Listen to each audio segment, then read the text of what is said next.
10 ቆነጃጅቶች ሰርጉት ልጄት ነሽ እስኪ ነይ። አቤት እማዬ እየተዘጋጀሁ ነው። ወዴት ልትሄጂ ነው ደግሞ የኔ ልጅ? አላማረብኝም። ዛሬ ደግሞ በጣም አምሮብኛል። ከሌላው እንዴት ነኝ እማዬ? እስኪ አስተያየት ስጪኝ። እንዴት እንዳማረብኝ ጓደኛዬ ቤት እንሂድ፣ ልደቷን ልናከብርላት ዘና ልንል ነው። ሁሉም ተዘጋጅተናል። አይፈታ ማለት ይልቅ ምን አለ የጓደኛሽ ልደት ለማክበር እንደምትዘጋጁ የክርስቶስ መምጫ ሰዓት ደርሷል ብለሽ ልትዘጋጅ። እማ ደግሞ መቼ እንደሚመጣ እርግጠኛ ባልሆንም በ8ኛው ወር ተብሏል። እስከዛው ደግሞ ብዙ ዘመን አለ፣ እንዘጋጃለን። ሞት በዚህ ቀን ይመጣል አይባልም። እማ ደግሞ ሁሌ እኔን ማስፈራራት ትወጃለሽ። አታስፈራሪኝ እንጂ እንድትዘጋጅ ነው የኔ ልጅ፣ ላስፈራራሽ አይደለም። ታዲያ የክርስቶስ መምጫው ቀንና ሰዓት መቼ ናት? በሳት ጥያቄ ነው። የዚህ መልስ አሁን ከምነግርሽ የመጽሐፍ ቅዱስ ታሪክ ላይ ታገኘዋለሽ። በአጋጣሚ ሳነበው የነበረው ጌታችን መድኃኒታችን ኢየሱስ ክርስቶስ በደብረ ዘይት ተራራ ተቀምጦ ሳለ ደቀ መዛሙርቱ ለብቻቸው ወደ እርሱ ቀርበው ንገረን፣ ይህ መቼ ይሆናል? መምጣትህና አለመጨረሻ ምልክቱ ምንድን ነው አሉት። እርሱም ብዙ ምልክቶችን ነገራቸው። ዳግመኛም የመንግስተ ሰማያትን ምሳሌ ያስተማራቸው። ያን ጊዜ መንግስተ ሰማያት መብራታቸውን ይዘው ሙሽራውን ሊቀበሉ የወጡ 10 ቆነጃጅቶችን ትመስላለች። ቆነጃጅት እህቶቼ፣ ሙሽራው ሲመጣ መብራት ይሆነን ዘንድ የሚገባውን አዘጋጅተናል። እኛ አዘጋጅተናል። ለሙሽራው መቀበያ ማብራትን ይዘናል። ቆይ ግን የያዝነው ዘይት ይበቃናል? ሁሉም አዘጋጅተናል። በተጨማሪም ዘይቱን በማሰሯችን አድርገናል። እኔ የምላችሁ እህቶቼ፣ ሙሽራ የሚመጣበትን ሰዓት ታውቃላችሁ? የሚመጣበትን ሰዓት አናውቅም፣ ነገር ግን ተዘጋጅተን እንጠብቃለን። ምናልባት ሙሽራው ሲመጣ ዘይት እንዳያንሳችሁ ሁላችሁም እርግጠኛ ሁኑ። ይልቅ አሁን እሱን ተውትና እኔ እንዴት ነኝ? አምሮብኛል። እንዴት ነኝ? ነይ እስኪ ሂጂ። ዋው እህቴ በጣም አምሮብሻል። አንቺ እኮ ነሽ ሙሽራ መስሊው እኮ። ተይ እንጂ እህቴ ተይ እንጂ። ዋናው ማማራና ማማራችን አይደለም፣ ውበታችንን ባለባበሳችን አይለካም። ይልቁንስ ውበታችን ሊለካ የሚችለው ሙሽራው የሚለንን ነገር ስንሰራ ብቻ ነው። አንቺ ምን ማለትሽ ነው? እኛ የተዋብንን ምን የሚጎለን ነገር አለ? ምንም። ታዲያ ከሙሽራው ፊት ስንቀር እንደናንተ ከሊቅት ተወጣች አይተመስለም መቅረብ አለብን ነው የምትለው? ተይ እንጂ እህቴ፣ እኛ ለሙሽራው መታዘዛችንን የምናሳየው በሰው ዘንድ የሚታየው ግዙፍ አካል ለማሽሞንሞን ነው እንጂ በእውነት ይህ ልክ አይደለም። ይልቁንስ ሙሽራው ከሁሉ አስቀድሞ ሊያየት የሚችለው ነፍሳችንን መታዘዝ ይገባል።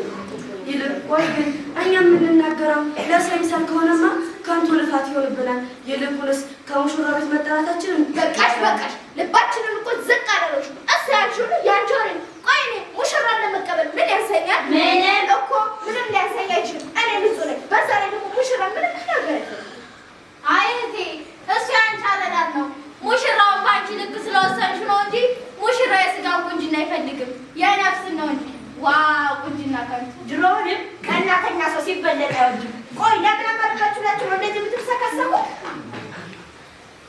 እንዴ እህቶቼ፣ እኛ እኮ የእናንተ ማማራ ላንቋሸሽ ነው። ይልቁንስ ሙሽራ ሲመጣ የሚበቃችሁን ዘይት አዘጋጁ ነው ያልነው። በሉ ሙሽራው ስለዘገየ አረፍ ብለን እንጠብቀው። እሺ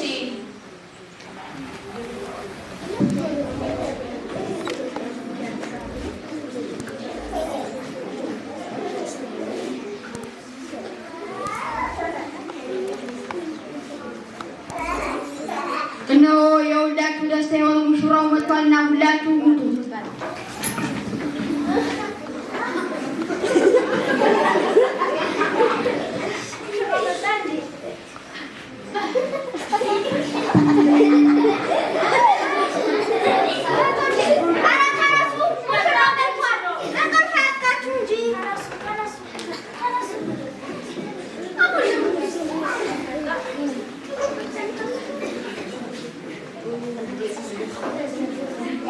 ሙሽራው መጣ እንዴ? እኛ እኮ በዚህ ሰዓት ይመጣል ብለን አላሰብንም ነበረ። ዘይትም አልያዝንም። ዘይት እናንተ ልትሰጡን ትችላላችሁ? አይ እህቴ፣ እኛ ያዝነው ዘይት ለእኛና ለእናንተ ባይበቃስ ይልቁንስ ወደሚሸጥበት ቶሎ ሂዳችሁ ለዚህ ሁሉ ያደረግሽን አንቺ ነሽ። ዘይት አዘጋጁ ስልን እሺ ብለሽ ቢሆን ነው አሁን ሙሽራው መቀበያ ዘይት ባላጣል ነበር። ማን አንቺ አይደለሽ እንዲያምርብናል ዋና ማማራችን ነው ለሙሽራ የሚያስፈልገው ሻን እኔ ነኝ አንቺ ነሽ ሙሽራ በሉ ማጨቃጨቃችሁ ተወትና ዘይት ከሚሸጥበት ቶሎ ገሰን እንምጣ አሁን ዘይት አዎ ተነሱ ዘይታችሁንም አዘጋጁ ሙሽራውን እንቀበል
እውነት እላችኋለሁ አላውቃችሁም።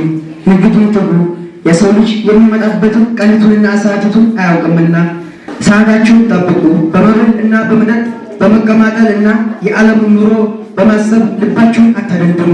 ያቺ ቀን በድንገት ትደርስባችኋለችና በምድር በሚኖሩ ሁሉ ላይ እንደተዘረጋች ወጥመድ ትደርሳለችና። እንግዲህ ከዚህ ከሚመጣው ሁሉ በጸለያችሁ ማምለጥ እንድትችሉ በሰው ልጅ ፊት እንድትቆሙ ሁልጊዜ ትጉ። ከአእምሮ ልባብ ሰሚ ጆሮ ምሕረት፣ ተስፋ፣ ፍስሐ፣ ፍቅር ያዙ። አንዴ ፈጥሮኛልና አይተወኝም አትበይ። በኃጢአት ብዛት ጌታ ለፍርድ በመጣ ጊዜ አላውቃችሁም እንዳይላችሁ ትጉ። አየሽ የኔ ልጅ በማቴዎስ ወንጌል ምዕራፍ 5 ላይ የምናገኘው ይህንን ነው።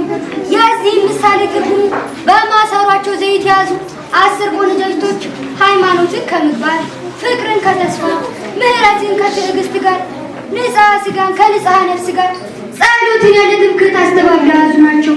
ሰነፎቹ ግን ሃይማኖት፣ ፍቅር፣ ተስፋን የያዙ ጸሎትን የሚያደርጉ ናቸው።